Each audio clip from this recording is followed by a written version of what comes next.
Hi everyone, good day. You're welcome to another edition of the Encouragement Series. I want to see my face very well. Okay, so you're welcome to another edition of the Encouragement Series.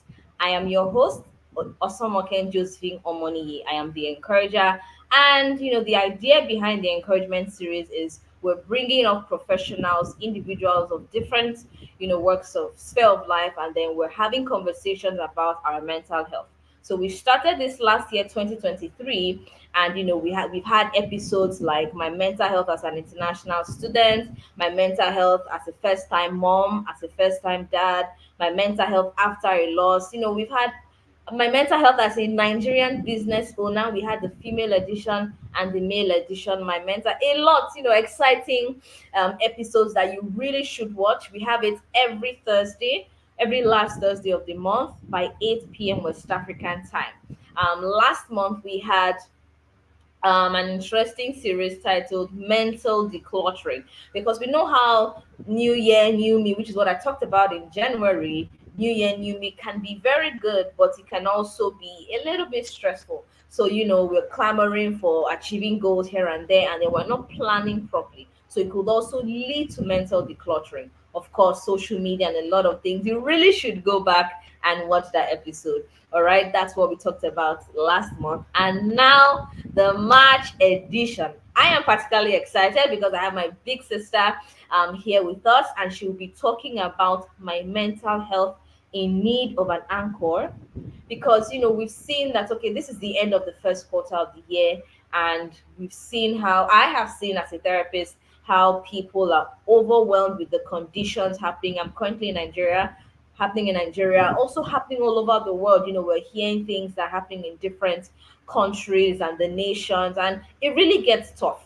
All right, it really gets overwhelming. So, what do you do in such times? What do you do when you're experiencing loss? What do you do when you've experienced disappointment or grief, or you're not even sure of what to do? That is what we're going to be discussing today. So you're welcome. Sit tight. You really should invite someone. All right, you really, really should invite someone. I'm going to be bringing up our guest now. She's a season. Just wait. Just you need to calm down and listen to her. Right, I'm really excited that she's here with us. I'm going to be bringing her up now. Please invite someone. Get your pens ready because we're going to have a question and answer section towards the end of the conversation. So you're welcome, Miss Fee Folufalodu. Thank you so much. Hey, it's so good to be here. It's my pleasure to finally be on the other side. It's so good to be Yeah, here. thank you so much. I'm going to be reading her bio right now. Everyone, please listen. So why you need to listen to her, because whatever comes out from her mouth is gold, is life. All right. So meet our guest for today, Miss Fiyinfolu Falodu, aka the Sen Whisperer. Okay, Sen is special educational needs. And we're going to talk about that if why she ventured into that, and how that too can also be overwhelming, and how you can, lean on an anchor, all of that. So she's a special educational needs educator. She's a social worker. She's a behavior modification interventionist. So, Fiyinfolu Falodu specializes in addressing the unique needs of learners through her multifaceted expertise. With an illustrious career spanning several domains, she seamlessly amalgamates her background in language arts and social work to craft innovative interventions fostering inclusive educational environments. So we're talking about a combination of language arts and social work, and then how she's using all of that in the special educational needs sector. So let's talk about her education and expertise and why she's the best person for this show at this moment. So Fiyinfolu bagged a first degree in language arts from Obafemi Awolowo University, Ile-Ife. Am I hearing somebody saying Great Ife? You are still the Great first to and the best. be That's my All right, so she laid the foundation of her mastery of effective communication techniques.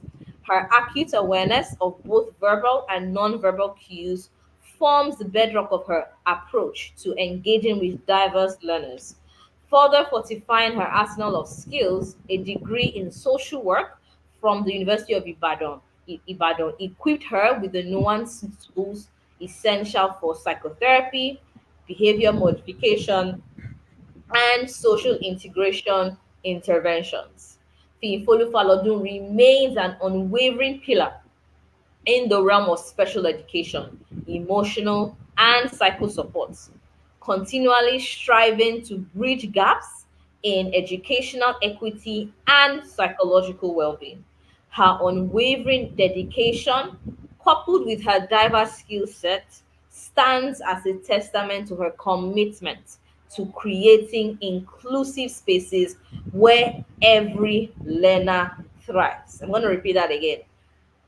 Her unwavering dedication, coupled with her diverse skill set, so we've seen all the things that she has done, her background, and all of those things, stands as a testament to her commitment to creating inclusive spaces where every learner thrives. So, whether you're young or you're old, she's interested in how you are thriving as a learner. So, I'm super glad to have you there, Fiyinfolu. Thank you for being a guest on our show, The Encouragement Series. So, how are you doing today? Thank you for inviting me. I'm very well. I'm very excited to be here, really, because, well, it feels to me like a personal therapy also. Stepping away from work, stepping away Yeah. from every other thing, and just being here, present in the moment. Thank you so much. All right, so let's get to it. Please, if you're just joining, you're welcome to the encouragement series. Please share this link, share this with someone you know has been overwhelmed or has experienced any type of overwhelm and you know would benefit from this conversation. Hi, baby. Sorry, my baby's here. I'm supposed to be formal. Hello, Dr. David Ladia Money. But he's my baby. Yes, I'm not the regular therapist. Yeah, I'm gonna heal my baby whenever I see him. Thank you so much, babe. Okay. So let's talk about so Fifolu, you're also in the mental health industry because I definitely understand how children, young adults, special needs, it's a lot. All right, so let's just start from that. Let's start from the basics. What is your understanding of mental health? Before we move on to what anchor means and then how they are related. What's your understanding of mental health? Okay, so mental health is just like we know that as human beings, we're made up of more than just the body. We have our psyche, we have our mind, we have our mental faculties that come together to make us who we are. So, as we have physical health, we have mental health. We take care of our bodies, we should also take care of our mind, we should take care of our subconscious and our conscious minds.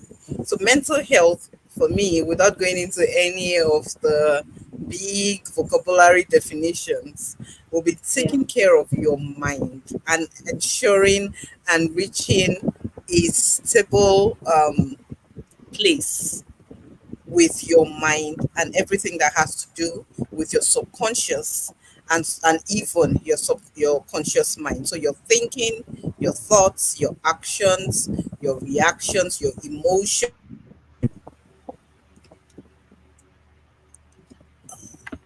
emotions, Okay. everything in that domain, having Yeah. a balance and functioning at your optimal. Absolutely. Absolutely. Thank you. Thank you so much for that. I particularly What like the is going definition. on?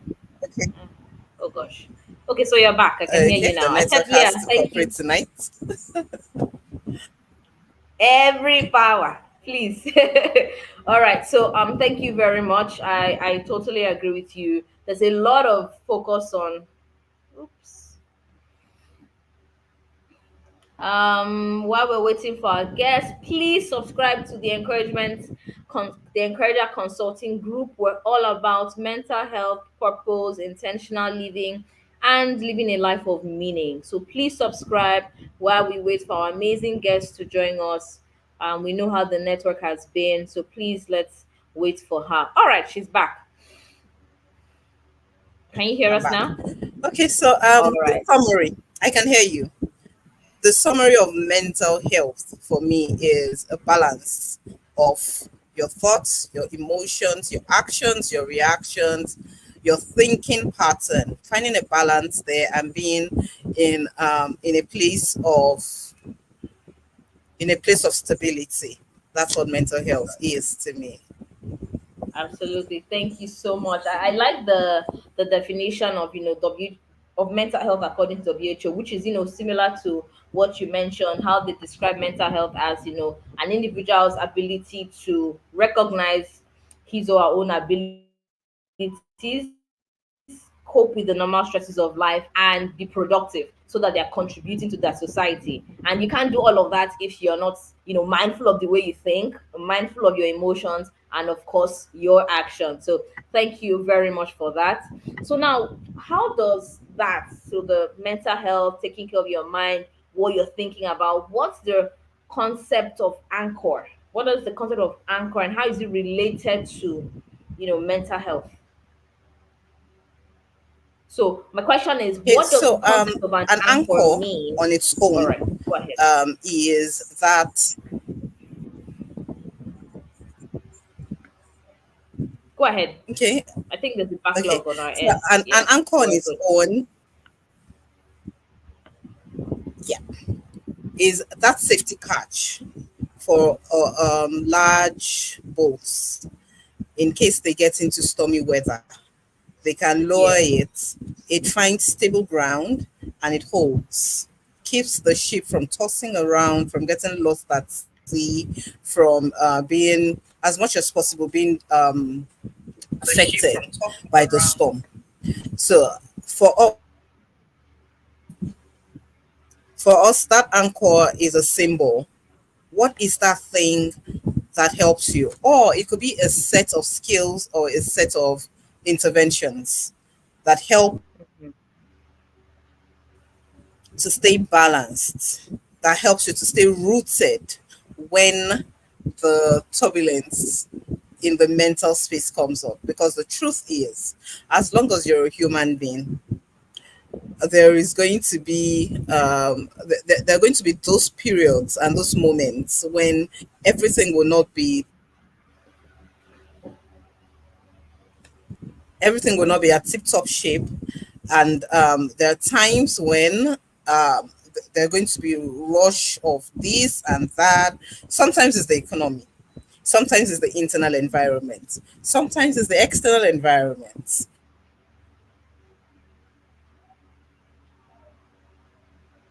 Yeah. Oh, thank you. So let's just go over that even as we wait for her. So she said an anchor is a symbol. It could be a set of skills, interventions that help individuals stay balanced or stay afloat, irrespective or amidst the storms of life, which could be, a particular situation or the economy or anything that has the ability to stress, someone or stress you. So what are those skills that you have or that you can have that will make you stable in those environments? Oh, great, she's back.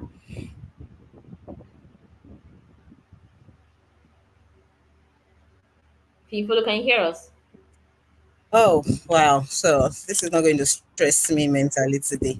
No, not at all. Not at all. The network is not going to stress me. Okay, Okay, so okay. Thank the you so anchor, much. I have said, finding an anchor in mental health or for our mental How can health we do that? is being able Yeah. to say, do I have you? Yes, yes, yes. Go ahead.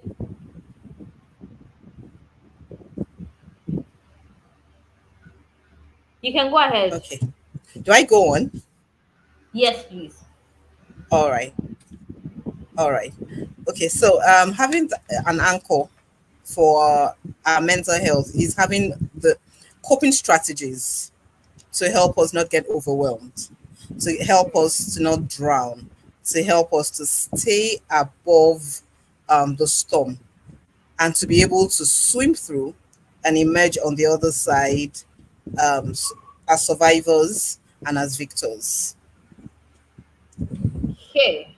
I told you that whatever comes out of Infolu's mouth is life. So you need to sit down and wait till the end.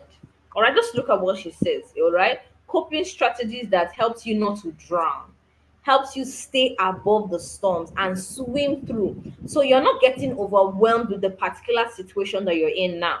You're not overwhelmed with, oh, the economy this, the economy that. And we're going to learn how we can find those anchors. And that's my next question.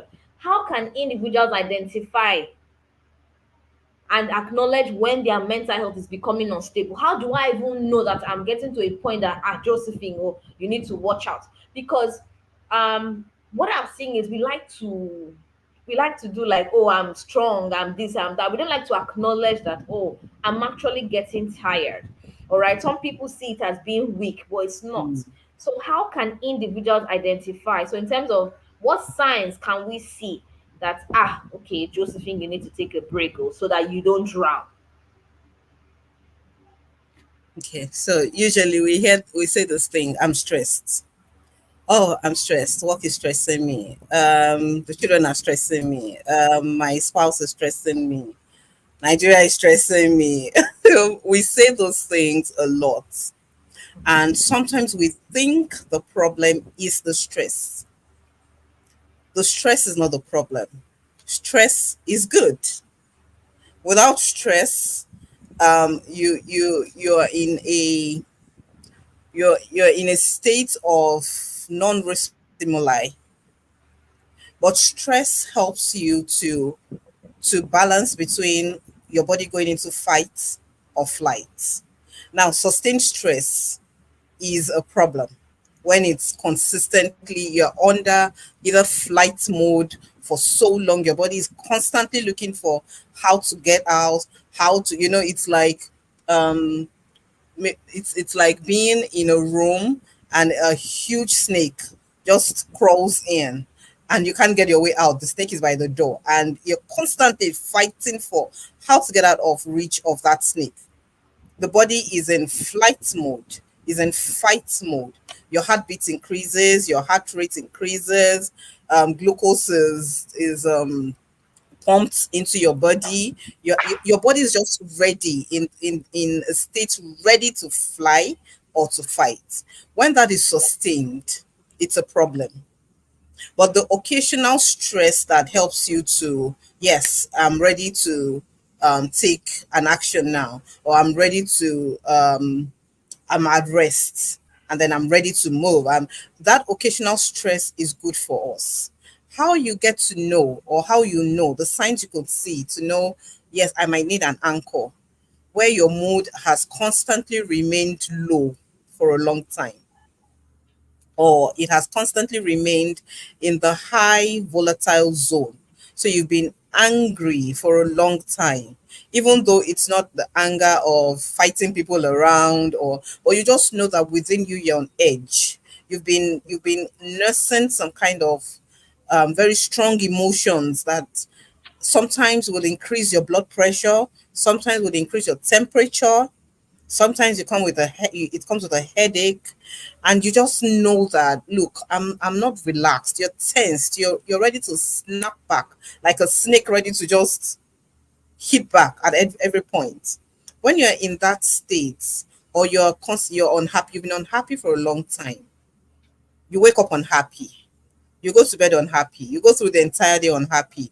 It's not like anything happened. If anybody asked you that day what happened, nobody said anything to you. Nothing really happened, but you just know that, look, I'm unhappy.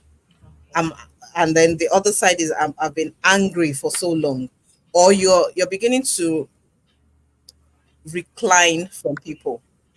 Hmm. People that you used to enjoy talking with and hanging out with and having fun with, you're suddenly drawing away from them. You just want to be alone. You just don't want to talk to anybody. You're not involved in activities that used to be fun for you. I love hanging out by the beach.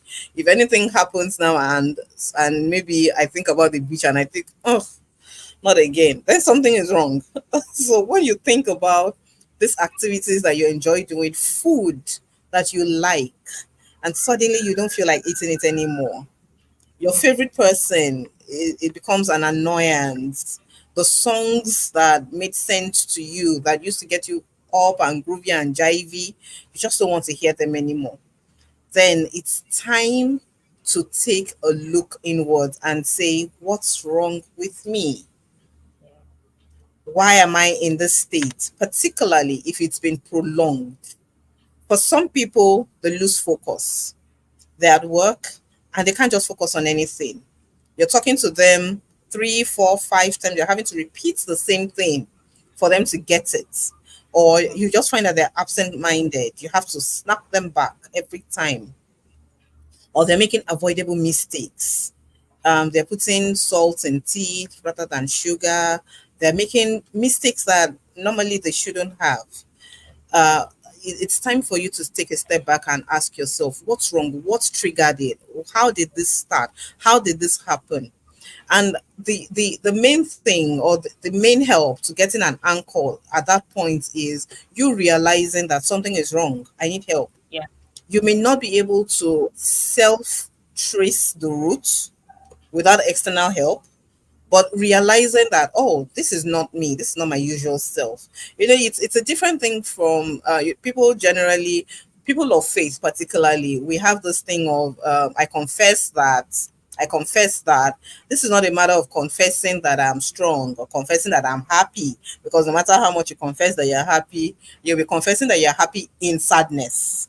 that's So true. there is a need to reach out to identify it. And once you identify it, reach out for help, for someone to help you along, for the right person to help you find out, how did you get to this point? What is wrong? Can we trace how this happened? Can you remember the last time you were really happy? Can you remember the last time you enjoyed dancing? Can you remember the last time you hung out with your friends and you really enjoyed it? At that point, okay, I need to reach out for an anchor, because you're you're on the sea of emotional turbulence at that point. And if you don't quickly lower your anchor or find your anchor, there is very high possibility of getting washed away on that storm and not being able to find your way back. So Wow. I hope I've answered the question. Yes, yes, amazing. Thank you so much. So, if you're just joining us, we're having a conversation about my mental health in need of an anchor. I have an amazing guest here, Fiyinfolu Falodun. She's into special needs, behavioral modification, and improving people's lives, the lives of children and young adults with disabilities. So, we're talking about my mental health in need of an anchor. And then, she's explained to us that an anchor could be a symbol, it could be a set of skills, it could be interventions targeted at keeping you afloat. And, if you just joined us and then you are wondering what she was talking about ways you can identify that you are in need of an anchor. Because we may just feel, oh, I'm fine, I'm stressed, but we're not even sitting down to really ask ourselves, what exactly is wrong with me? And like she said, yes, I'm a Christian, I love God, but we really need to be honest with ourselves. And both of us are therapists. So we're going to talk about the importance of therapy. It's important you reach out, Yeah. because sometimes sometimes you are so overwhelmed, you're so clouded by what is happening, you can't even see. So you need someone to prompt you. So she's asking, you go to feel follow and you just, I don't know, I'm just tired. That's a signal. I'm just really tired. I don't have the energy to do anything. I see myself stress eating. I'm not hungry, but I'm feeding on chocolate. Finfolu, what's wrong with me?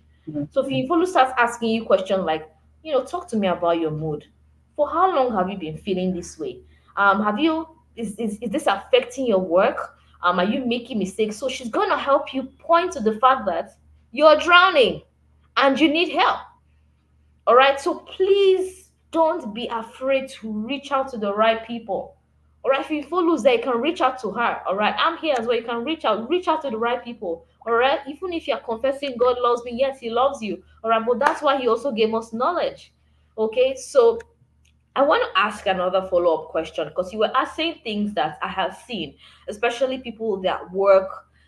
It's not really a mental illness, but there's something happening mentally. All right, they're losing focus, they're making mistakes, like you said, putting salt instead of sugar.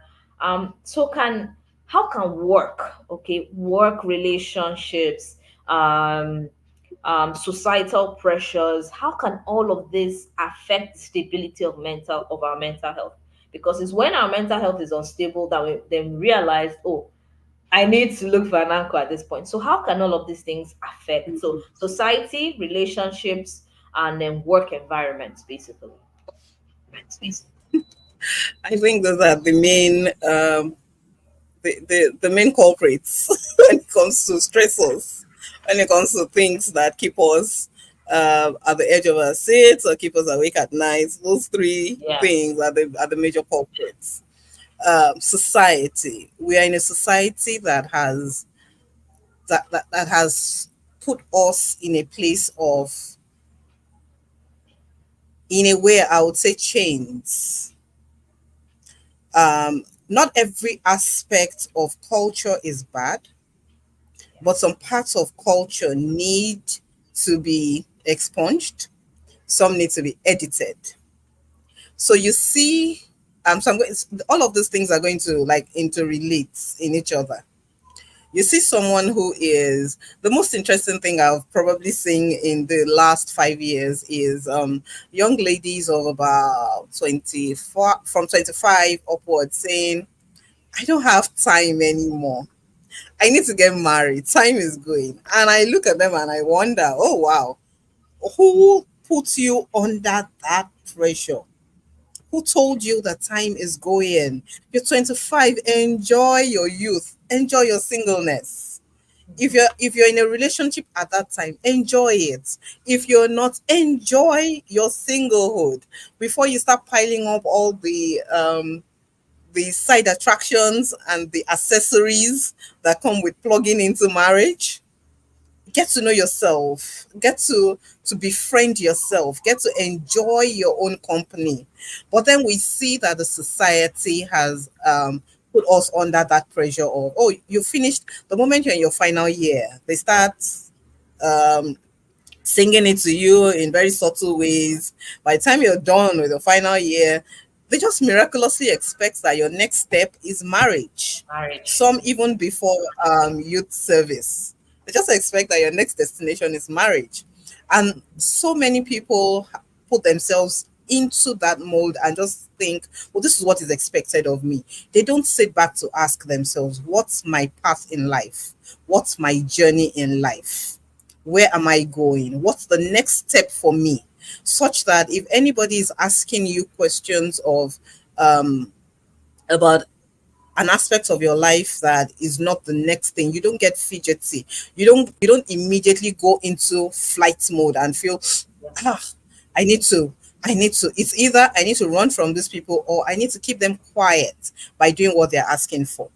And then you see people who are not ready, who are not prepared, who have no idea what they are supposed to be doing with a relationship, getting into a relationship, getting married.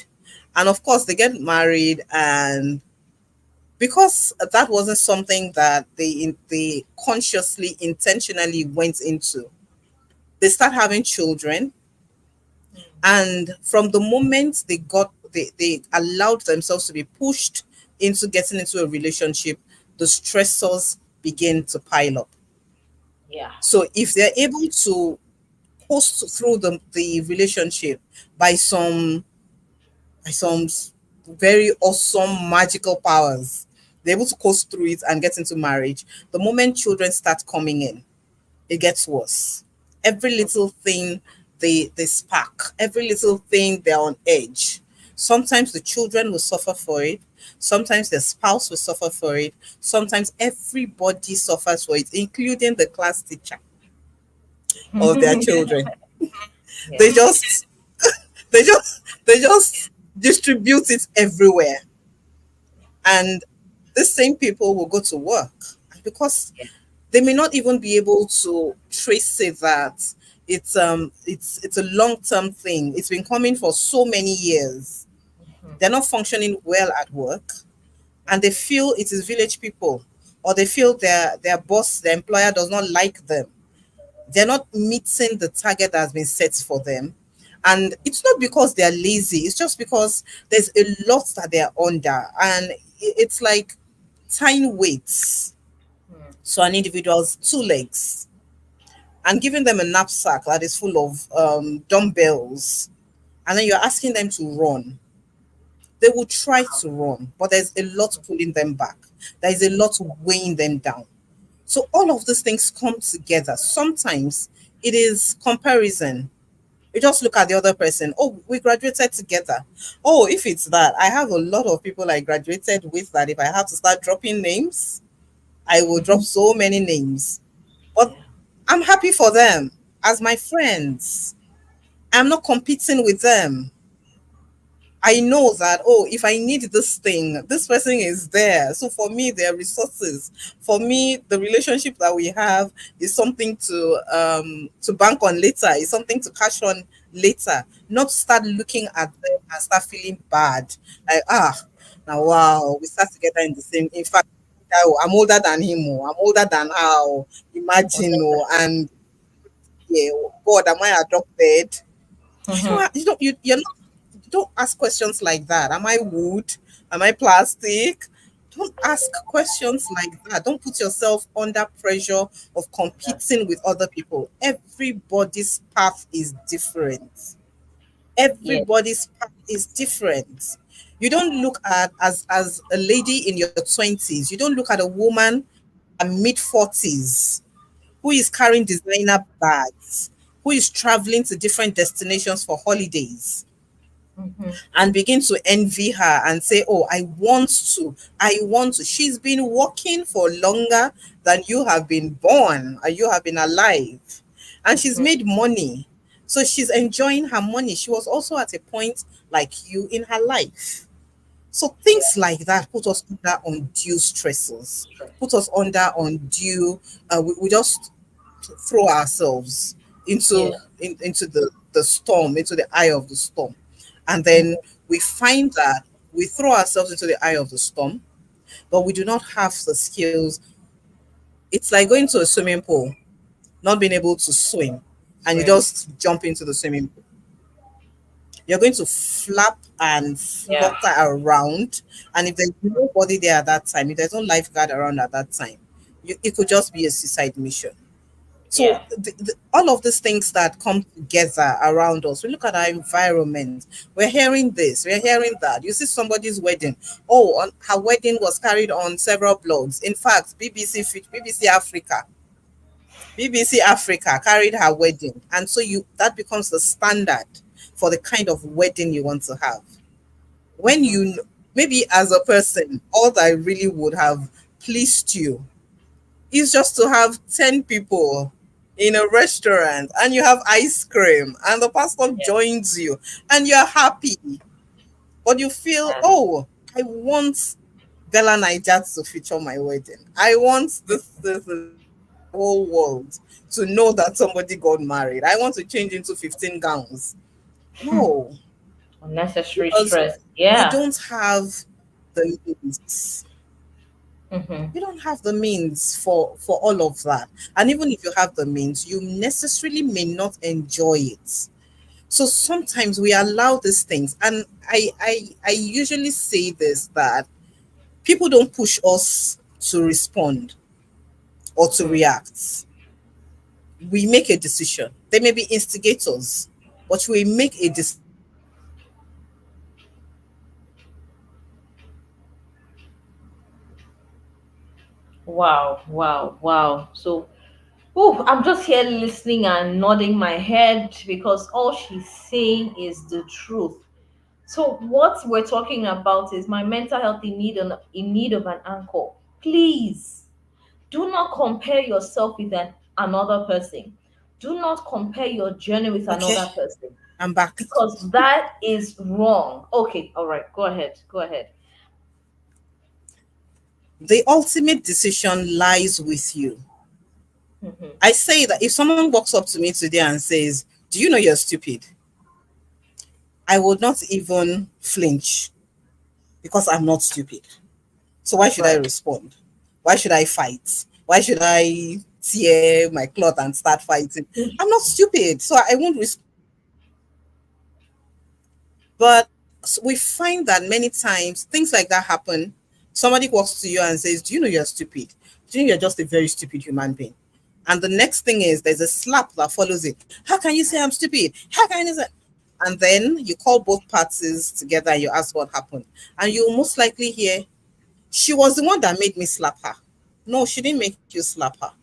You chose, you heard the information, you took it in, and then you decided my reaction or my response to this would be to slap her. See, we have control over our actions, we have control over our responses. So you can Yeah. look around you and see all of the stressors. Somebody was asking me last week, like, how are you coping with Nigeria and Nigeria's economy? And I said, what is wrong with Nigeria's economy? I don't see it.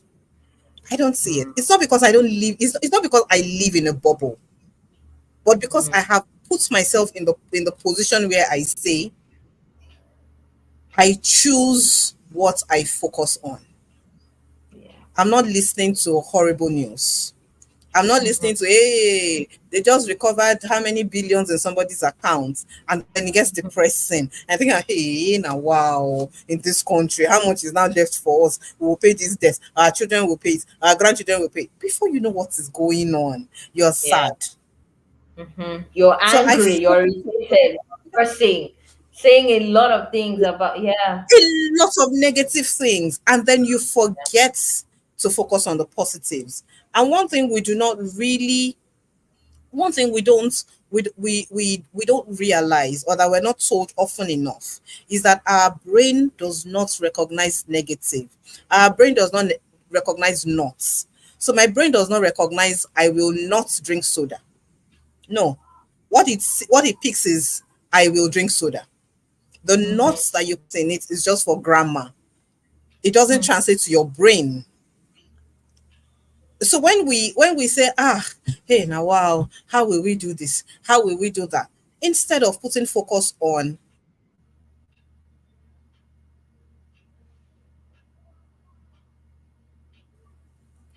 instead of us focusing on the positives and saying I will thrive, I Hmm. will make, I'm going to achieve all that I set out to achieve this year, I will this, I will that, you're making categoric positive statements. And I Yeah. tell the kids that I come across that, look, I won't say things to you in the negative. I won't say, can you not see that the chair is in the way? I would rather say, take note of the chair in your way. Because I realized that growing up, we were spoken to a lot more in the negative than in the Yeah. positive. And so our thinking just goes that way. We're thinking in the negative. Even when we pray in the negative. God, do not let us have accidents. As we are going out, let us not meet somebody that will. We always pray in the negative. And I just imagine God sitting down and saying, okay, so you have said all the not, not, not, not. What exactly do you want me to do? You want me to do? I just picture God Wow. asking us, what do you Yeah. want? Because I've heard Mhm. all the things you don't want. But you have not, the fact that you tell me you do not want something does not mean you want the opposite of it. Yeah. It doesn't mean that. So we have Wow. said all the I do not want, do not let, do not let, do not let, and God is waiting and saying, what do you want? Tell me the Mm. one you want. And we do that for 3 hours. We are on our knees, crying, crying, crying. And all we have done is complain. Hmm. So the for us to navigate this, and not get burdened by all the stressors and all the things we see around us, is for us to have a focus and say, this is what I'm going to do, this is what I need to do, this is what I need to do to get to where I'm going, these are the people I will need, how do I get to these people? And in that moment, I'm not saying, but I was not born with a silver spoon. At that moment, I'm saying, I was born with a spoon. I don't know what kind of spoon it is, but I was born with a spoon, and that spoon is going to feed me. So it's not a focus on what I do not have. It's okay, what are the relationships I have from the schools I've gone to? What are the relationships I have from the church or the churches that I have attended? What are the relationships I have from the areas I have lived? Which people are there that can help me to achieve this goal? And so when I'm focused on doing all of that, I'm building myself. I do not see what is happening with Nigeria. I'm not sorry to say it. I do not see what is happening with Nigeria because I'm focusing too much on being a better version of myself.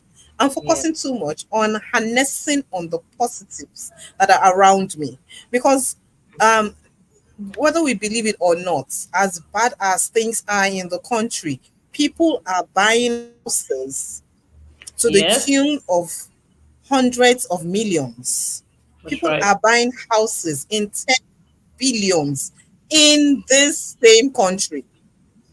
Yes. People are building houses. I'm seeing houses spring up, and I'm wondering, is it not the same country? People are starting Yeah. off businesses, launching off businesses, buying new cars, not second hand, not third hand, new cars, tear rubber, as we call it.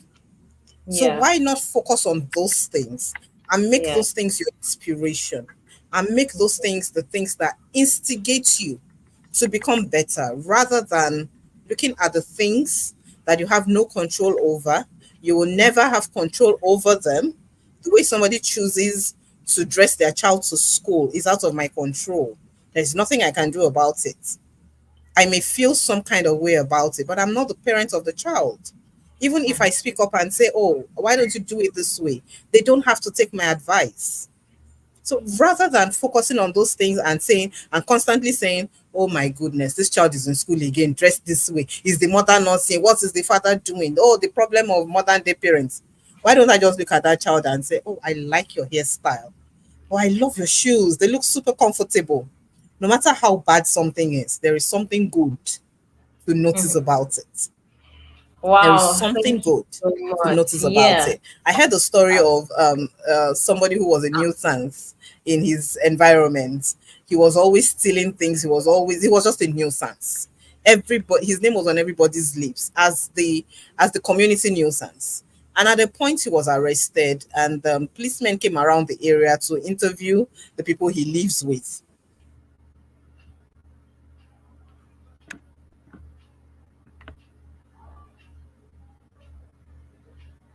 Okay, so while we wait for her to come back, you're watching the March edition of the Encouragement series. We're talking about our mental health.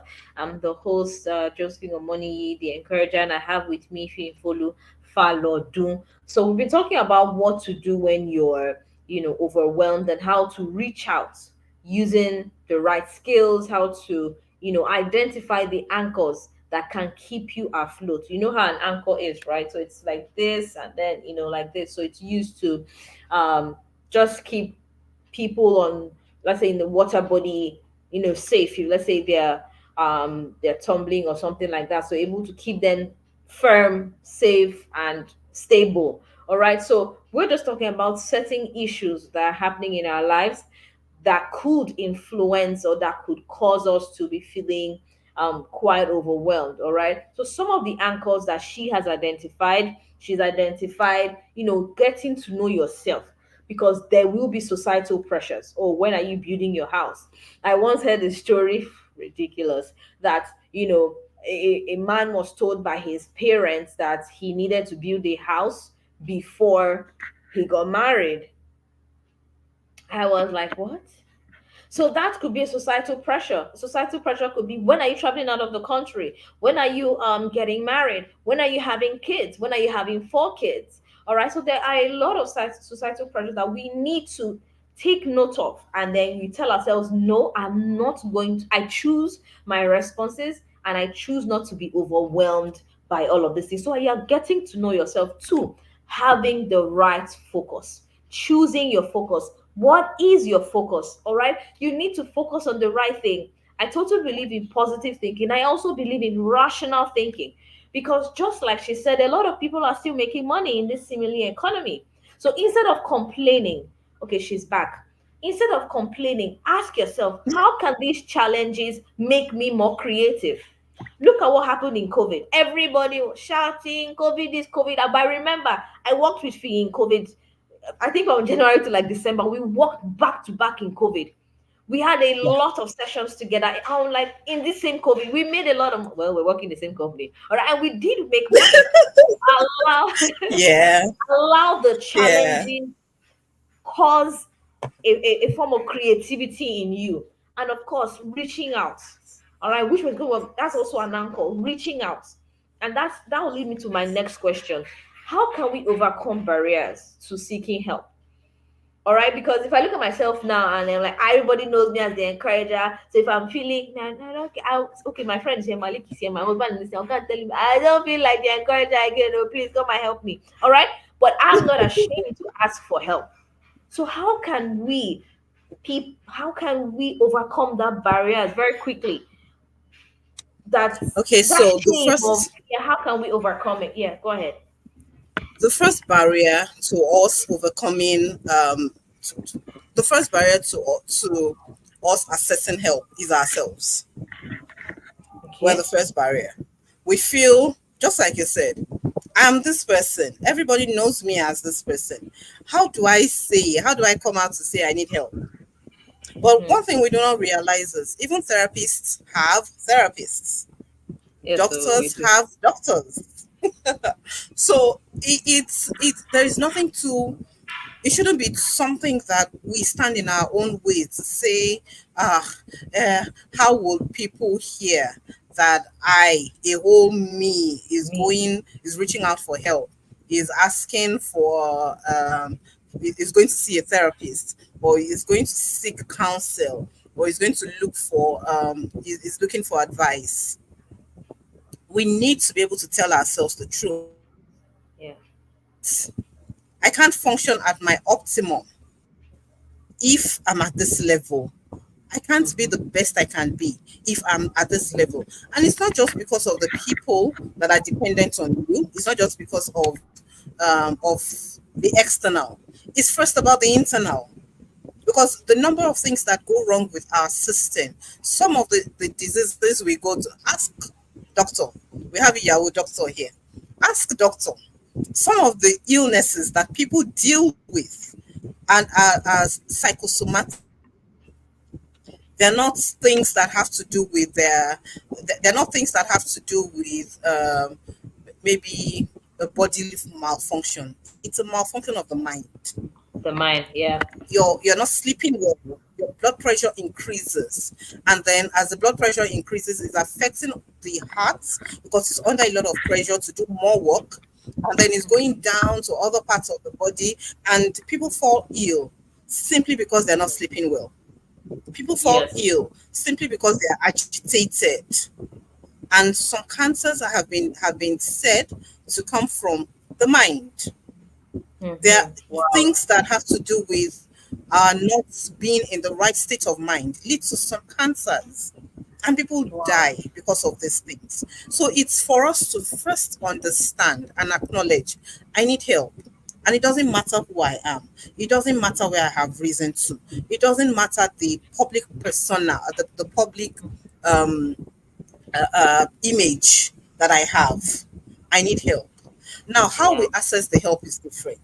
So, somebody who is maybe not known by anybody or not known by many people can easily uh, maybe walk into a hospital and say, I need help. I personally, Fully followed, have walked into a hospital before and asked to see a psychiatrist because at that time I knew I needed one. And I knew that it wasn't something that general medicine was going to do for me. So I asked to see a psych. It was strange and they looked at me like, "Are you sure?" I said, "Yes. Mm-hmm. I need one like urgently as you can find me one." So we need to realize that and tell ourselves, "Look, this is me fighting for my life. This is me fighting for my well-being first before any other person." The main barrier is that. The other barrier could be the people around you. So you realize, oh, I need this help. And then you mute it and maybe tell a friend or tell family, or tell a sibling or tell a parent, I need to see a psychiatrist. I can imagine that the first response you're going to get is, huh? What? Are you mad? Is something, they just take it off and say, ah, God forbid. The Peace. first, the most likely first response you will get is, you will not need a psychiatrist in Please, Jesus' I name. catch you in Jesus' name. But we, we forget that a psychiatrist is not a doctor of people we call mad. It's just the doctor of the mind. And as long as you have a mind, you need a psychiatrist. It's like saying you don't need a neurologist. You have a brain, so you need a neurologist. You need a general practitioner to take care of your entire body. So we need these things, and we need to be very careful who we speak to when we need help, so that they're not the ones turning us away and saying, "Ah, no, I reject it for you in Jesus' name. I will join you in prayer. We must pray. We must fast." Not everything requires prayer and fasting. There are some things Mhm. that God has given us medical science and some other sciences to just make life easier for us, so we don't disturb Him. So mind the people you speak to. Mind, yeah. I think I want to stress on that. Mind the people you stress, because that could also be a barrier. I remember when I took up a Yes. couple, for sessions, and then they were like, "Oh, we're very reluctant to speak to you because apparently the previous counselor, they saw a marriage counselor before coming to me for therapy, Hmm. was doing this. So in couple therapy, you speak to them individually and together. So the the marriage counselor would listen to the woman and go and tell the man, look at what your wife said, though she said this about you. And then so the woman was scared, the man was scared, so it was a messy thing. So in as much as you're saying seeking therapy, seeking help, please make sure it is to the right person or to the right people. You are seeking help to the right people. So these are some of the anchors that she has mentioned. So you're getting to know yourself, you're seeking help, you're even overcoming your own barrier. All right, because I've had people Hmm. tell me, "Oh, I want to be therapy, I want to have therapy, but I want to be anonymous." And say, "Oh, I'm sorry, I Yeah. can't talk to an anonymous person. Rest assured, Anonymous this is going to be clients. confidential." Do you understand? So what am I going to write in my notes? All right. Do you go to the hospital and tell them not to write your name? I can, of course, it's both of us. Okay. If it's for records, everything is, compliance, confidential, but we need to overcome that big status that, oh, Yeah. I can't seek for help, Yeah. or overcome that low status of, some people believe that nobody wants to listen to them. They believe, oh, what do Hmm. I have to offer? Don't worry, I'll be fine. But you are not going to be fine. Seek help. That's an anchor. Speaking to the right people. Okay, you're speaking to the right people. You're changing your focus. And these are the things that therapy will help you. Like she said, God has given us people like follow myself, so that you don't stress him. All right. And to be honest, okay, so you're going to learn skills. And that's what happens in the therapy room. You learn skills. So Fifulu works with Hmm. children with disabilities, special educational needs. And when I worked in that space for about a year, it's a process, it's a gradual process. So you're teaching the child emotional control, you're teaching the child confidence, you're teaching the child, oh, this is what to do when you're feeling overwhelmed. Instead of shouting, this, okay, you can speak. You are learning skills. All right. And something I'm even seeing, because, okay, yes, I love God and everything, and I incorporate, Jesus in my therapy practice to those who are interested. People who opt so Christians now who open their heart to therapy become closer to God. I don't know them. I don't know what happens, but it's like they see God even in that. So it's not going to prevent, if you seek help, it doesn't mean that you don't trust God. If you speak to No. someone that someone that you trust, it doesn't mean you don't trust God. All right. If you go to the hospital and they say, "Oh, this is what is happening," it doesn't mean you don't trust. Most of the time, I don't want to talk about this psychosomatic issues, because there are some issues that are really, doctor will just Hmm. say you need to rest. Ah, doctor, is that all? You need to rest. I've seen cases where And the when they're on the patient said, doctor's case, sorry, yeah. when they're on the doctor's case, Mhm.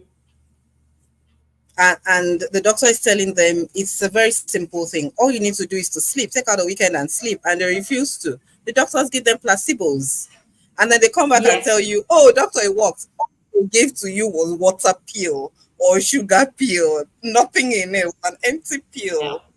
Yeah. I've seen cases where, the patient tells doctor, "Doctor, just give me drip. Just give me drip. Let it flush away." What is it flushing away? What is it You need to rest. All right. So Hmm. you are giving a task of resting for 3 days. I'm like, "Ah, doctor, I couldn't rest though. But I took the medication and it did not work. How will it work?" All right. So that's another thing. That's another anchor, resting. Because at the beginning, she mentioned that an anchor could be a symbol. maybe your faith, it could be a set of skills, all right, changing the way you think, you're reaching out, interventions, you're speaking up, you're practicing, you're challenging your anxious or negative thoughts. These are all skills. So these things, you can practice them. You can. These are anchors. All right. So we've talked about how therapy is important. Now, Follow, before we close shortly, please, if you have any questions, this is the time to note it in the chat room. We're gradually rounding off. If you haven't subscribed to our channel, please do so. Please do so. Now, Follow, what you mentioned earlier on is that stress is not bad, and I totally agree with you. Okay, stress is not the problem, it's how we can manage the different stressors. Okay, so how can we live in such a way that we are not in sustained stress, or we are not in that fight or flight mode, because it can really be stressful. How can we cultivate long-term stability and growth in our mental health journey? So how can we basically stay afloat? That's what I'm Hmm. asking. How can we stay Okay. afloat amidst So all of these things? three things: learn, unlearn, Okay, relearn. Learn, Lobato. unlearn, relearn. Three things. Because you Okay. find out that, okay, so people expect you to act in certain ways when certain things happen.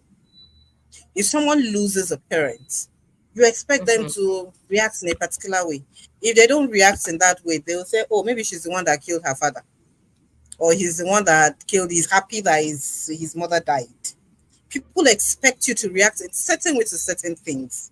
And when you have gone through learning, or you've gone through some form of training that has helped you to understand what your coping strategies are, or what your response should be, and Mm-hmm. then you're pained. Not that that loss did not hit you, but you've learned that you don't necessarily have to show your emotions by screaming and falling down and rolling down the stairs, and everybody's catching you and you're running on the road and becoming hysterical. You can process it in through the skill sets that you have. But I can imagine that, okay, so at a point in my life I went through some life altering experiences. And even though I didn't know as much as I know now then, all I knew was my response was not going to be typical. And I knew early enough the difference between a response and a reaction. And so I told myself, I will not react to the situation. I will rather respond in the way that I want to respond, not in the way that I am expected to respond.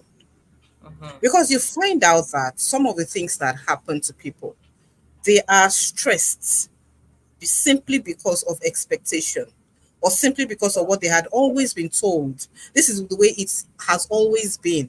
In this family, it is always like this. In this family, we always go to school. At least the lowest education level in our family is master's degree. And maybe for you, your pathway is football. Once you're Mm-hmm. done with secondary school, you're done. It is to go on the field and practice and become who you are. But then you put yourself under that place of, this is the expectation. Everybody in my family. And then they begin to struggle and struggle through trying to make it through first degree, not to talk of a second degree. So it's about learning. Yeah. It's about learning about yourself. Know yourself. So many of us do not know ourselves. We don't even know what we like. We don't know what we don't like. We don't know what we can take. We don't know what we cannot take, because we have been trained to like certain things. So we think, oh, I like this thing. I used to think I didn't like the color green. For a long time, I said I don't like color green. And then one day I asked myself, what did the green color do to me? And then I Mm-hmm. realized that I don't like color green because I had always heard that my dad does not like the color green. So I developed transferred aggression for color green. Great. I said no. And interestingly, it was like God was going to help me to break that bias. When I was going to be assigned a house, the interhouse houses in schools, Yeah, I was yeah. assigned the house mistress of greenhouse. Mhm. So I have to fly that color proudly.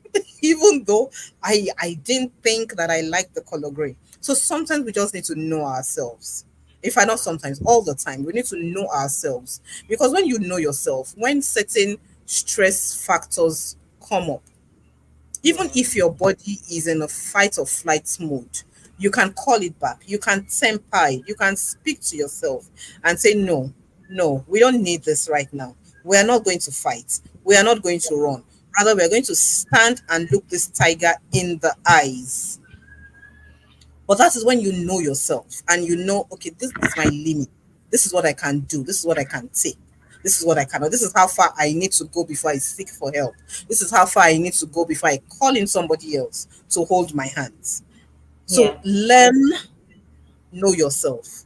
Learn. Unlearn certain things that you have been told that no, it doesn't work like that. Or they've told you that for you to have money, you have to work hard. This is this is the Gen Z age. They're not working hard. They're sitting in their houses and they're making money from YouTube monetization. They're making money from Instagram. All they're doing is setting up ring lights and doing content and posting it. And they're making money that the minds of their parents and their grandparents cannot comprehend. How are you making this kind of money simply from sitting in front of your phone? They say you are pressing phone from morning till night and you're making this money. No, you have to be doing something that is not right. You're No, they going are to legit. work. Yeah. They're legit. So there are some things that we need to unlearn as we Learn. go. Yeah. And then there are some things we need to relearn.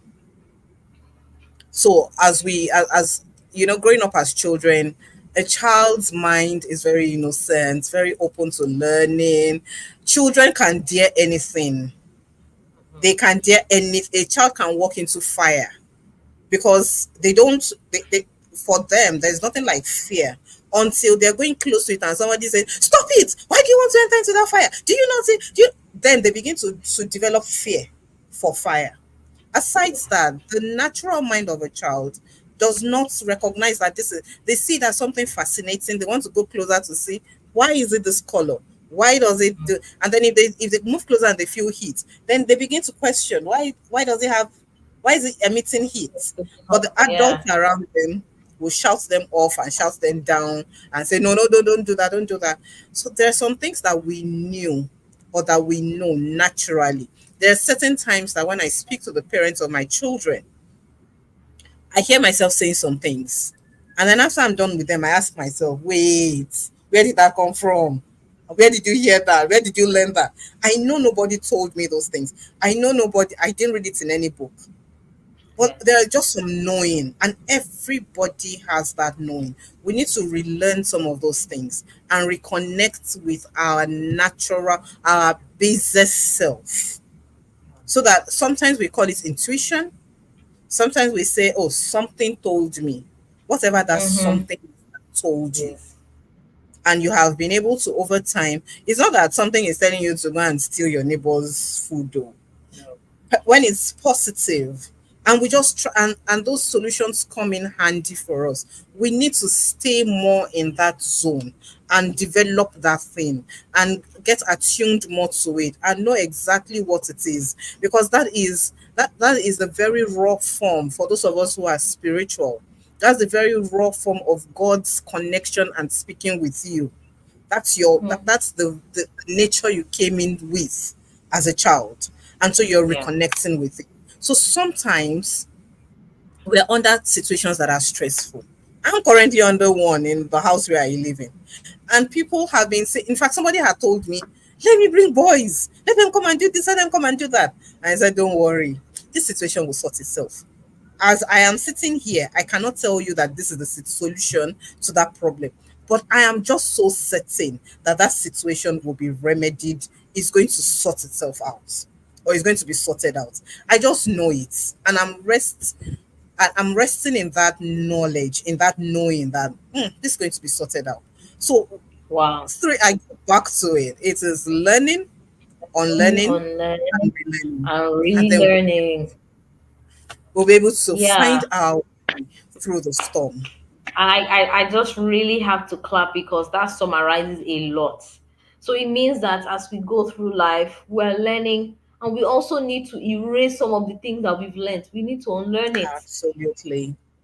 Yeah, and then we're Absolutely. learning new things. We're open to knowledge. We're humble to learning from your children. We're humble to learning from Yeah. your colleagues who may be younger than you are. But if you, who am I? No, Mm. I'm the boss, I'm the employer of labor, you will be stagnant. So that's Yeah. also an anchor. And that's how you can stay afloat in the midst of storms. Always telling yourself, oh, I can do this. Attending webinars like this, reading books, you just realize that this my mindset can't help me. You tell I'm unlearning it, all right. And that's really really the truth. So please write your questions. Okay, we have a question. Wura Olafalodu, this grammar, right? My mom. I was like, this grandma. Thank you so much, Ma, for joining. Thank you so much, Ma. So she asked a very, very important question, and I would like you to address this thing, follow. What do you do if you occupy the same space with people who constantly put you under pressure? So, for example, you're in the same environment with somebody telling you you must get married at 25. You are 24, and then you're just in that space all the time, or you're hearing, when are you get moving out of the country? When are you doing this? So how what can we do in that situation? Okay, if that environment can be exited, exits. If Okay. it cannot be exited, those three things come to place again: learning, Okay. unlearning, and relearning. So if somebody constantly, you have work colleagues that are constantly stressing you out, you can't leave. Well, at the point you probably may not be able to just leave the work because of them, Hmm. or maybe it's your partner, the person you're married to. You can't walk away from them because of what's the pressure they're putting you under. How do you respond to Yeah. those stressors? So if somebody keeps telling me something, I have developed a mode of shutting people out. Okay. Like, you could be talking to me and I'm not hearing you. It's not that I'm not listening. I may not be listening, but I'm not even hearing you at all. It's a skill I had to develop at a point, such that I I incubate myself Hmm. from that negative uh, um, that negative stimuli. If I can't leave the place at the point, I just incubate myself from that negative stimuli. Sometimes you need to confront that stressor. You need to let the person know, I appreciate your concern, but when it happens, you will know.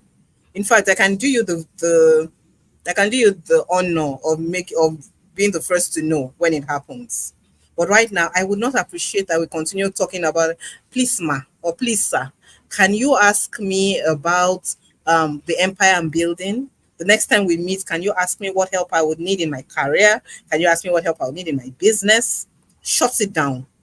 There are times we really need to confront it and shut it down so that they don't continue. Because sometimes when you continue to put pressure on one spot, it will give way. Yeah. And the more we stress some things, the more some people are stressed, they would give way at some point. And that giving way may mean them breaking down or doing things they did not even think they were going to do. So Going through a lot. you can walk away from it, remove yourself from the situation. You can blank it out. If you're able to get to that point where you can blank it out, you can replace what they're saying with the positives. So somebody sees you and they say, oh, when are you going to have your own children? And you smile and say, one of the children in my school once asked me, sometimes when you have holidays or so, and teachers bring their children to school, and then one of them asked me one day and said, Miss Fee, how many children do you have? I said, wow, would you believe it if I told you I have 25 children? He said, what? What? I said, yes, I have 25 children that I love them to bits. The child was confused. Hmm. 25. And I kept saying, yes, I have 25 children. But he didn't ask me that question anymore. I'm not going to, well, I didn't say that to put him off, but because how do I begin to explain, sit down with an 8 year old and begin to say, oh, come and hear my life story, oh, this and that and that. I've had this, I've no. So No. I gave him something to wonder about. I have 25 children that I love. And guess what? You're one of them. Even though your mommy comes to pick you in the afternoon and takes you home and brings you back in the morning, you're one of my 25 lovely children. So Amazing. sometimes we walk away, sometimes we confront it, sometimes we blank it out, sometimes we replace it with a positive, such that I'm not just smiling in your face and saying, oh, how are you? I'm fine. And really inside, I'm flapping like the feet of the dog and saying, help me, help me, help me, help me. I'm actually smiling and saying, I'm fine. I'm actually fine. So Yeah. those are, I need to go over it again in summary. Walk away by removing yourself, replace with the positives, um, Confronting replace, the stressor. Confronting the confront stressor. it, or blank it out. Yeah, blank it out. Yeah, thank you so, so much. And that's confronting. I know it takes a lot, but I've seen it work. Yeah, I Yeah. have seen it work. Some people are like, you, when did you start? I'm like, I think Mm, I saw a post of, these Nigerian aunties asking, for example, Biola, I don't know if there's any Biola here, but Biola, when will we eat your wedding rice now? Biola answered, when you cook it, I will Abby, eat. Abby, And so when you cook it, I think invite me. I'll come and eat. I think it's important that this is a very important question, and ch- people of nowadays, young people are going into wrong relationships, doing wrong Mm, things, doing illegal things because they want to make money, have children, just be big, blow, be, things like that. So we belong. really need to, like you said, exit the situation if it's possible. But if, let's say, your family and you're still building. Okay, so grandma says we should go through the remedies slowly. Okay, so she said, one, if it is possible to exit that situation or that environment. So if you're in an environment where you're constantly put under pressure, please leave if you can. Okay, another way she mentioned was you're confronting the stressor. So, like we're saying, mommy, please, instead of asking me when I'll get married, can you ask me how my business is going? Can you ask me how my career is progressing? I will get married when the time comes, but I don't want to have this conversation again. So you're confronting the stressor. Two, three, she mentioned you're replacing it with the positives. Three, replacing it with the positives. And that's the example she gave when, someone is asking, how many children do you have? Instead of feeling bad and all, I have 25 children. All right. And you don't owe anybody an explanation. Even if it was an adult that asked you that question, I think that's a suitable answer. I don't owe you an explanation. So three, we're replacing it with the positives. Four, blanking it or shutting it out. So and this is something, all of these remedies, we need to develop it. It's not going to be easy for someone who is always back to back. You ask me something, I give you back. You need to learn how to be in a state of rest. And that's where the fourth one comes into play. You are blanking it or shutting it down. You are not allowing it to get through you. That's the statement of, okay, it's passing one ear and coming through the other ear. All right. It's not So even passing at all. It's not even getting in exactly, at didn't all. even enter. It's like Exactly. So behind you or in block. front or above. Yeah, It's going every other way but through. It's not even going through at all. yeah, yeah, yeah. And I think I'll add to the fifth one, just having a focus. Having a Yeah. focus. So I'm gonna give an example. Okay, we have another question. I'm gonna give an example. So my husband and I, we dated for 4.5 years. If you follow knows, she was an integral part in our relationship. 4.5 years. And certain people kept on asking, when are you guys gonna get married? When are you guys gonna get married? It's not good to date for long. I understand where they were coming from. All right. But we had a focus. So if you're constantly in that environment where people are putting you under pressure, have a focus. You know where you're going, and then work towards it. And then Yeah. by August, we married for 2 years. So we had a focus, and then that was really helpful. Another question. Okay, I'm going to throw this to you again. How do you, as a parent, ensure? I love this question. Thank you, ma. This from Folakemi Onobanjo. How do you, as a parent, ensure you don't put your children under undue pressure. This one. Wow. Knowingly Wow. or unknowingly, because if you have a lot of children, you may need to ask, see how your brother is doing now, or do it like this. So, how I love this question, this intentional parenting, because she is Wow. learning. How can Yeah. you, as a parent, ensure you don't put your children under pressure? All right, over to you. Because Thank this you I so want. much for that, Kemi. And I would say this is something that we don't learn or we're not prepared for. Hmm. And cycles, well, that's what the cycle is. It repeats itself. Our grandparents were put under pressure. They put our parents under pressure. Our parents put us under pressure. We'll put our children under pressure. They will put their children under pressure. But us realize, number one, not putting the child. Okay, so the first thing, we don't create a an atmosphere of competition around the child. You create an atmosphere of allowing that child bloom in who they are. One of the things I'm forever grateful for is my parents encouraged me in the line of my natural gifting. So imagine your child coming home with, you have spent money to buy jam form, and your child gets home and you say, okay, so let's sit down and talk about the courses you're going to fill. And the child that you born inside of you, who you have spent money on to send to school, says, my first choice is fine arts. And my second choice is theater arts. Nibo. Drawing. That's when an African mom says that, Olafana, Exactly. how? Nibo. I sent you to school to go and Where learn do how you to want, what do draw. you want to do with that? And that's my story. That's what I wanted. I wanted first choice fine arts, second choice theater arts, because I'm more Wow. arts inclined. But my parents did not shut me down. They didn't shut me down. Rather, they helped me go along. I remember one of the questions I was asked while we were discussing it was, what do you want to do with fine arts? How do you think you would um, make something for yourself? Of course, realizing that this was coming from a place of concern for my future. How are you going to be able to sustain yourself with fine arts? And so we found ways that, okay, if it's not fine arts, if it's not theater arts, what else can you do? What else can you do? And so I landed on language arts. Okay. I landed on language arts and English. But guess what? I got into language arts and I still had as restricted electives theater arts. And so I Wow. still did dramatic arts. And I still did fine arts. And I still do fine arts till date. So the first thing, and I remember that I got into an art competition in school.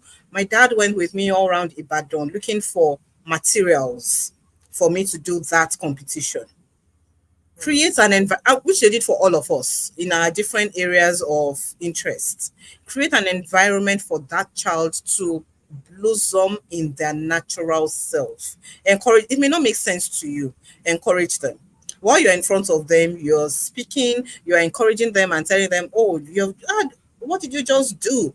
A child that has interest, for example, in STEM, the the engineering part of things, and would always pick your radio and pull it out and pull things out and remove magnets and stick it to the fridge and all of that. Inside your head, yes, oh my God, oh, he has messed this thing up again. But while you're talking to the child, you're saying, oh, what did you just make? Even if the thing does not look like what he said it is. Oh, Hmm. wow, that's fantastic. Because that is the wiring of that child. So Yeah. place them in an environment and create for them an environment in which they can thrive. Remove competition. Okay. Yes, we want them to learn, we want them to be the best. But if they're not doing well academically, don't beat and say, is it not your mates that did this? And I would also say, resist the urge to be a helicopter or bulldozer parent. That is into running to their aid at every point in time. The helicopter parent is always hovering. So you're there, all you're in there. You don't leave them. They're not allowed to do things for themselves. They're not allowed to open their bottles. They're not allowed to open biscuits by themselves. Everything they want to do, somebody is doing it for them. You're carrying their school bag, you're this, you're that. A bulldozer parent moves in to remove every obstacle. Mm. Sometimes you have to leave the children Yeah. to navigate troubling situations by themselves, even though you are at a distance At a watching, distance. to come in when it's beyond that child. Because the reason for this is, if you're always there removing the obstacles in their way, you're always moving around, before you're like a hawk. Before anything comes, you swoop down. Don't touch my child. Don't. They're not building up skills for them to handle stressors in their lives as they grow up. So they get to a point and they can't cope anymore. They just get to a point and mommy is not there to swoop down. Daddy is not there to move that obstacle out of their way. Don't be the Rather be a parent who walks side by side with your child, or you're leading the way. You're leading the way. Sometimes you step out and you go ahead of me. Sometimes you walk behind, and sometimes you're walking beside them to say, look, I'm here with you. No matter what it is, I am here with you. I'm here as support. So Yeah. that when those children come across situations that stress them, when a child in school bullies them. I have an example like that of a child in my school who was very, you would hardly hear when this child is speaking. In fact, I could not pick that child's voice even after 2 years of being with the child. But one day I just got tired of seeing this child being left us alone, left aside, left out of everything. And I had a discussion with the child. What do you like to do? The child told me, I like to do this, I like to. I said, oh, okay, is that it? Come, I gave resources. Go and do this. What do you want your ideal school situation to be? They described the ideal school situation.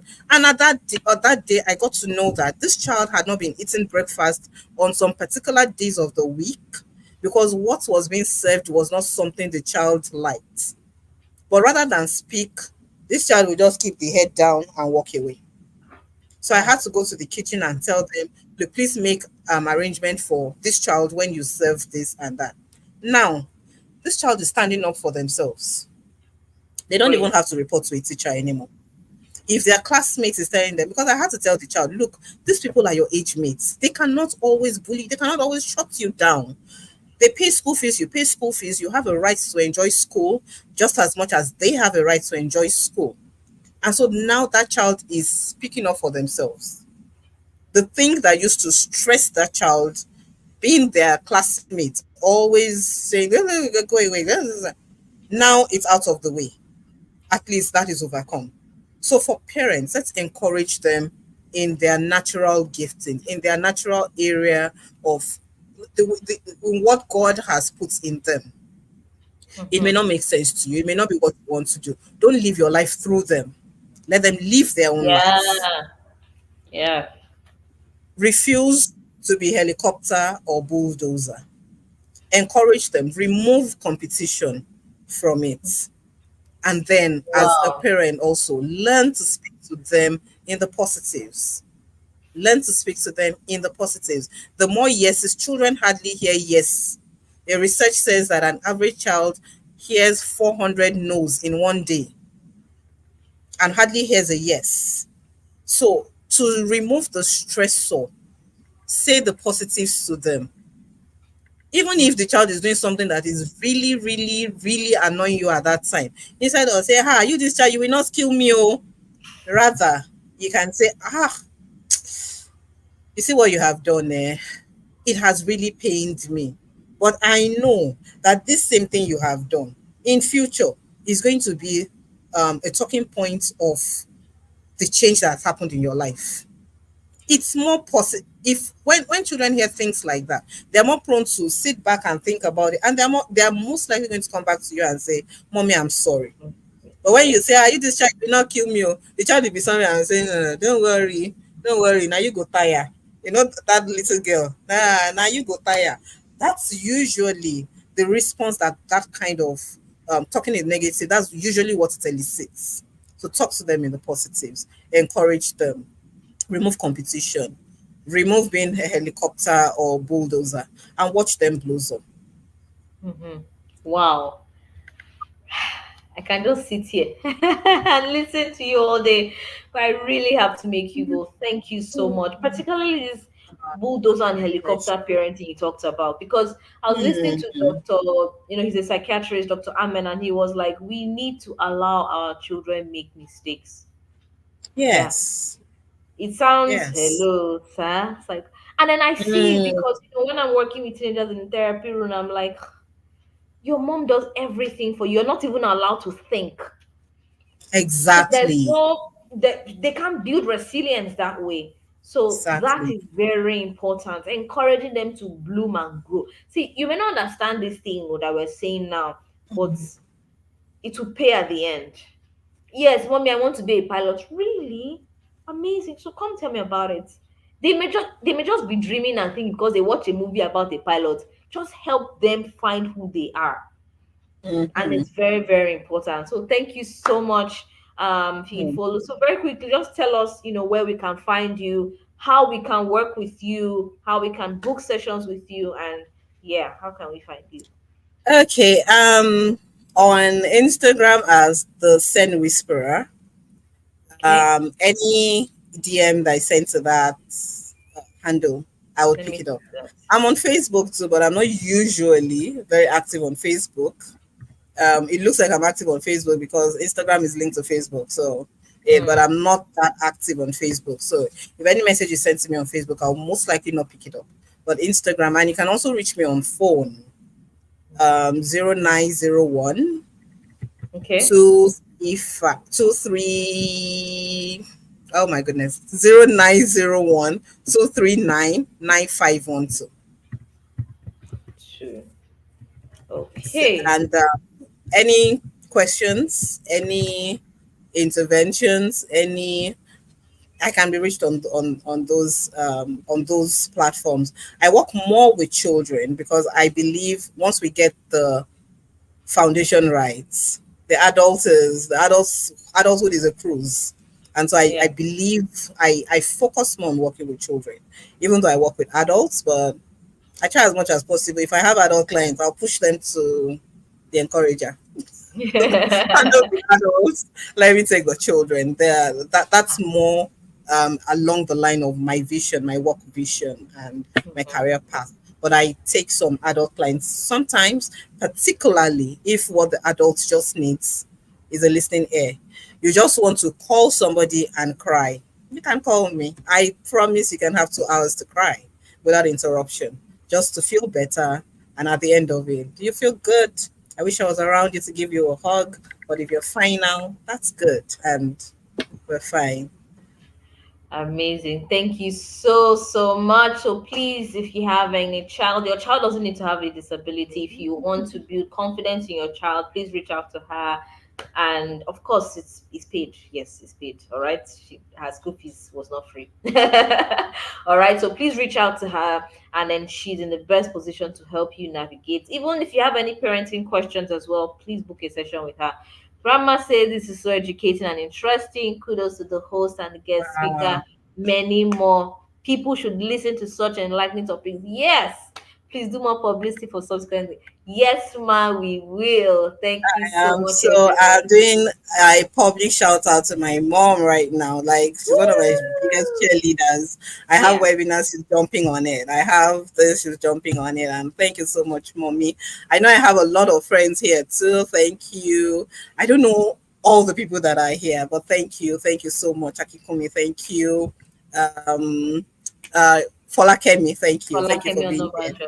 Yes. Yeah. And We also had Malik. Chimeze, if you're somewhere there, Chimeze, shout out to you. Thank you Thank for you so joining much. in. All right. Wow. So it's a wrap. Thank you so much for speaking. Thank you so much for pouring out your heart to us, follow. We are super glad. And to our amazing Thank you for audience, having thank you me. for joining us. Join us next month. That's April. We're gonna be the last Thursday of April. We're gonna be talking about my identity. Interesting. I also have an interesting, Hmm. guest as well. My identity and relationships. How your identity influences the kinds of relationships you go into. So join us next month for another exciting edition of the Encouragement series. I remain your host. Please subscribe now as you're listening to me, all Please right, so that subscribe you get now. notified whenever we pop up videos. So super glad to work with you as well. I'm a clinical psychologist and a therapist. I work with teenagers and young adults. So when Fee Follow is done with the children and they've grown up to 13, 14, she brings them up to me. So all right, I'm Yeah. super glad to be your host, and I will see you next month, same time, 8 p.m. West African time, the last Thursday. You can also check me out on my social media pages, the Encourager Consulting Group, whether on LinkedIn or Instagram or Facebook. And then we'll always post our upcoming webinars and activities. So thank you very much. Have a lovely evening or have a lovely day wherever you are joining in from. Thank you so much, Fee. Thank you so much. Thank you for having me.